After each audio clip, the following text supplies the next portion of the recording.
আমরা জামাতের পক্ষে আমি নির্বাচন করেছি, মানে তাদের হয়ে ক্যাম্পেইন করেছি, তাদের সরাসরি তাদেরকে সমর্থন দিয়েছে, তাদের ভোট চেয়েছে। কিন্তু জামাত ইসলামও কিন্তু আমাদের সাথে, মানে আমার সাথে আর কি, মোটামুটি হালকা ছলনা করেছে। সেটা কিরকম বলি, ধরেন এই যে নির্বাচনটা হইল, এই নির্বাচনের আগে কিছু ঘটনা ঘটেছে, যে ঘটনাগুলো আমাদেরকে জানানো হয় নাই, সেটা জামাত জানতো। সেটা আমরা নির্বাচনের পরে জেনেছি যে জামাত যে এই বিষয়গুলো জানতো। কি সেটা আমি সরাসরি এখন বলছি না, যেটা বললাম যে আরো অনেক পরে আপনাদের সাথে আরো অনেক কথা হবে, তখন জানতে পারবেন। এখন সংসদে আপনারা যে বিরোধিতাটা দেখছেন না, এই বিরোধিতাটা কিন্তু আওয়ামী লীগ বিএনপির যে বিরোধিতা সেই বিরোধিতা না, এটা আর্টিফিশিয়াল ক্রিয়েটেড, এটা নিজেদের মধ্যে সমঝোতার মাধ্যমে একটা বিরোধিতা হচ্ছে। আপনাদেরকে নির্বাচনের রাতের কথাটা বলি। আপনার কি মনে হয় যে নির্বাচনের রাতে জামাত ইসলামকে যেভাবে মিডিয়া কুয়ের মাধ্যমে হারানো হলো, জামাতের এইটুকু শক্তি ছিল না যে তাদের একটা ফাইট করা, তাদের একটা গ্যাঞ্জাম বাঁধানো, তাদের একটা প্রতিবাদ করা, এমনকি গণমাধ্যমে কথা বলার সময় তারা কতটা সহনশীল হয়ে তারপরে কথা বলেছে, এগুলো আপনারা মনে আছে। এর কারণ কি? এখন আপনারা যেগুলো দেখছেন সংসদের ভেতরে, আচ্ছা এক এক করে যদি বলি, ধরেন আমাদের ছিল কি, আমাদের ছিল যে আওয়ামী লীগকে যেন ব্যাক করতে না দেওয়া হয়। নির্বাচনের আগে বিএনপি যেমন করেছে, নির্বাচনের পরে কি বিএনপি সেই ধারাবাহিকতা বজায় রেখেছে? তারা নির্বাচনের পরে এসে সেই আওয়ামী লীগের কার্যক্রম নিষিদ্ধ তো রাখলোই, সেটা শুধু আপনার অধ্যাদেশ না, সেটাকে আইনেও পরিণত করা হলো। এই আদেশটাকে তারা আইনে পরিণত করলো। এখন এরপরে হচ্ছে এই যে জুলাই শহীদ যারা, জুলাই যোদ্ধা যারা, তাদেরকে ইনডেমনিটি দেয়া। যদি আমি এটার পক্ষপাতিত্ব না, ইনডেমনিটি দেওয়ার মানে হচ্ছে একটা অপরাধ হয়েছিল, এই অপরাধকে আমরা পৃথিবীর কোনো বিপ্লবকে কখন ইনডেমনিটি দিয়ে বাঁচাইতে হয়নি, এটা ঘোর বিরোধিতা। বাট ইউনূস সরকার যেটা চেয়েছে, এই যোদ্ধারা যেটা চেয়েছে, এনসিপি যেটা চেয়েছে, জামাত যেটা চেয়েছে, সেই কাজটাই করা হয়েছে। বিএনপি সেটাকেই আপনার আইনে পরিণত করলো। সো আমাদের তো কোনো সমস্যা নাই, আমরা যেটা চেয়েছি সেটা হয়েছে, সেটা হচ্ছে। মোটা দাগে বিএনপি এখন পর্যন্ত বিরুদ্ধে যায়নি, বাট যেটা শুরুতে বললাম, যদি যায় আমাদের আচরণ কিন্তু সে আওয়ামী লীগের মতো হবে। এখনো পর্যন্ত আমি বিশেষ জায়গার, ঈদের 2 দিন আগে আমার সাথে একটা পক্ষের কথা হলো, যে কোনো এক জায়গার, তাদের সাথে আমি খুব, মানে নিজের খুব ডিপ্রেশনের কথা জানাচ্ছিলাম যে আমি আসলে খুব ডিসঅ্যাপয়েন্টেড, এই যে এইভাবে চলছে, এই হচ্ছে, এইভাবে কথাবার্তা বলছে। তারা আমারে বলল যে 1 বছর ধৈর্য, 6 মাস থেকে 1 বছর ধৈর্য ধরতে। আমি যা দেখছি পরিস্থিতি এরকম থাকবে না। তো আরো অনেক বিস্তারিত এগুলো আপনাদেরকে এখন আর বলছি না, অতএব একটু ধৈর্য ধরতে হবে। আজকে এই যে চিটাং বিশ্ববিদ্যালয়কে ঘটনা নিয়ে, তারপরে ছাত্রদল ছাত্র শিবিরকে বলছে গুপ্ত, ওরা আবার এদেরকে আপনার তারেক রহমানকে অ্যাটাক করছেন।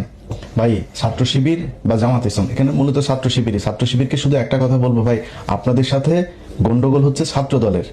আপনি ছাত্র দলকে কাউকে যদি কিছু, বা ছাত্র দলের সংগঠনকে আপনি যদি করেন, তাদেরকে অ্যাটাক করেন, তাদের ব্যাপারে কথা বলেন, তাদেরকে যা মনে চায় বলেন, কিন্তু আপনি তারেক রহমানকে টেনে যখন নিয়ে আসবেন, তখন দলীয় প্রধান হিসেবে সেও কিন্তু তার ধৈর্যের সীমা পার হতে পারে। আপনার তারেক রহমানকে নিয়ে তো আসার তো এখানে দরকার নেই। তারা কিন্তু গুপ্ত টুপ্ত এগুলো বলছে, এসোকে আপনারা তো রাজাকার বলে নাই, আপনারা তো পাকিস্তানি বলে নাই, ওইখান থেকে তো ছাত্রদল বেরিয়ে এসছে, এইটার জন্য তাদেরকে অন্তত সাধুবাদ দেওয়া উচিত। কিন্তু আপনি তাদের এইটাকে অ্যাটাক করতে যায়, তাদের সাথে মারামারি করছেন, তাদের সাথে সব ঠিক আছে, কিন্তু তারেক রহমানকে অ্যাটাক করেন না। এটাতে দলীয় প্রধান যিনি, তার সাথে আপনাদের দলীয় যিনি প্রধান আছেন, আমার কাছে যতটুকু তথ্য, তারা প্রতিদিন তাদের ব্যাপারে তাদের সাথে ব্যক্তিগত আলাপ হয়, মানে রাজনৈতিক আলাপ ব্যক্তিগতভাবে হয়। এবং এই আগামীকালকে সংসদে যে জামাত ইসলাম ওয়াকআউট করবে, সেটাও বিএনপি একদিন আগে জানে যে কালকে ওনারা করবেন, এবং সেটারও মোটামুটি 2 জনের মধ্যে নেগোসিয়েশনের মাধ্যমেই হয়।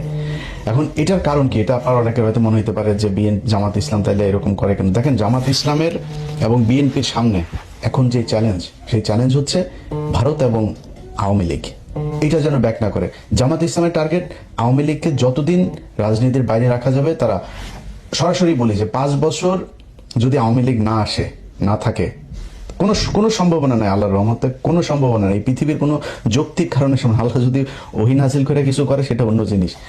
কিন্তু আওয়ামী লীগের আগামী 10-15 বছরের ভেতরে বাংলাদেশে রাজনীতি করার কোনো সুযোগ আমি দেখছি না। যদি আসেও মনে করেন 15 বছর পরে, তাদের ক্ষমতা আসতে আরো 15 বছর লাগবে। যদি হাইপোথেটিক্যালি কোনো অকারেন্স, কোনো আকাম কুকাম যদি বিএনপি জামাত না করে, তাইলে হয়তো আসতে পারে।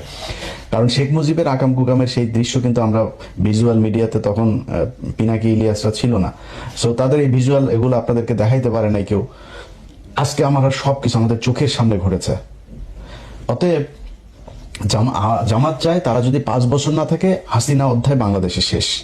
যদি 10 বছর আসতে না পারে, তাহলে আওয়ামী লীগ ফিরে আসবে, তবে ওই মুসলিম লীগ হয়ে ফিরে আসবে, জাতীয় পার্টি হয়ে ফিরে আসবে, এর বাইরে কোনো কিছু না। তারও যদি 10-15 বছর বেশি হইলে, তাহলে ওই আমতারেকের মতো বিকাশে টাকা টোকা চায়া খাইতে হবে। এর বাইরে কোনো কিছু এই দেশে কোনো সম্ভাবনা নাই, যত কিছুই করুক তারা।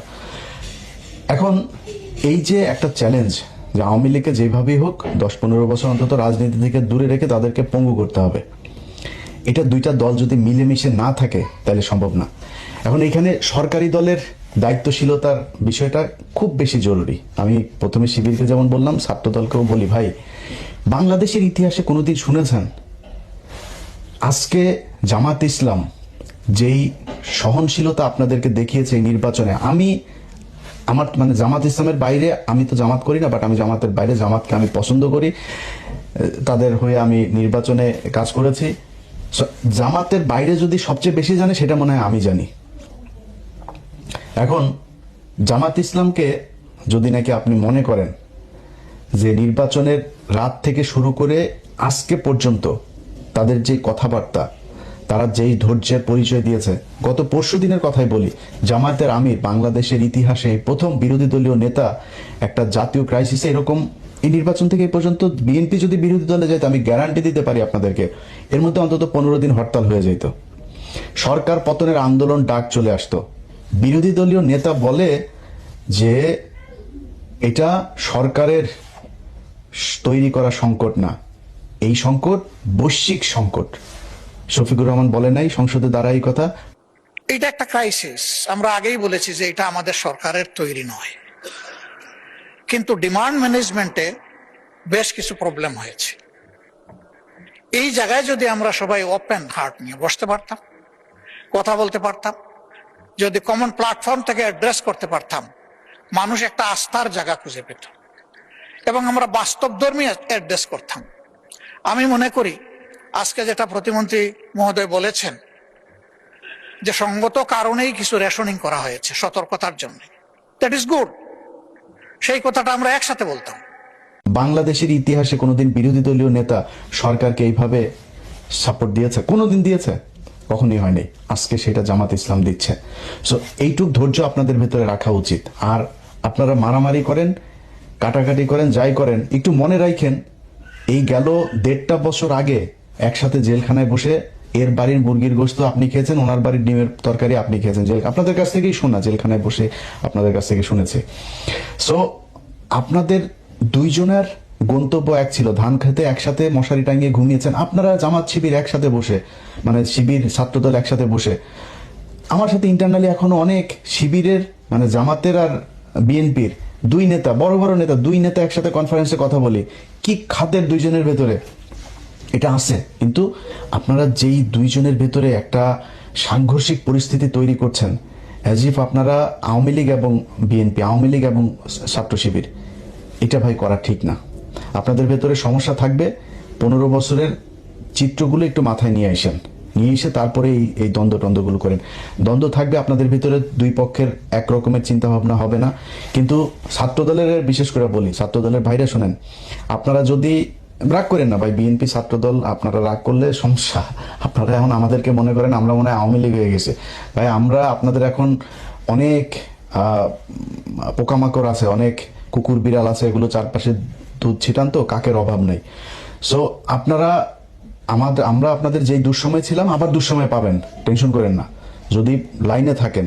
আর যদি সুসময় এর চাইতেও শক্তিশালী হন, ইন্ডিয়ার পেটে ঢোকেন, জীবনে কোনোদিন পাবেন না। সো আপনাদেরকে শুধু একটা কথা বলি, আওয়ামী লীগ যেই স্টাইলে বিশ্ববিদ্যালয় চালিয়েছে ছাত্রলীগ, সেই একই স্টাইলে যদি আপনারা এই টেন্ডারবাজি, সেই আপনার ওই guest room test room culture, আপনি সেই রিগিং টিং সব এই যদি আগের মতোই যদি শুরু করেন, তাহলে কিন্তু ভাই অবস্থাটা সেই ছাত্রলীগের মতোই হবে।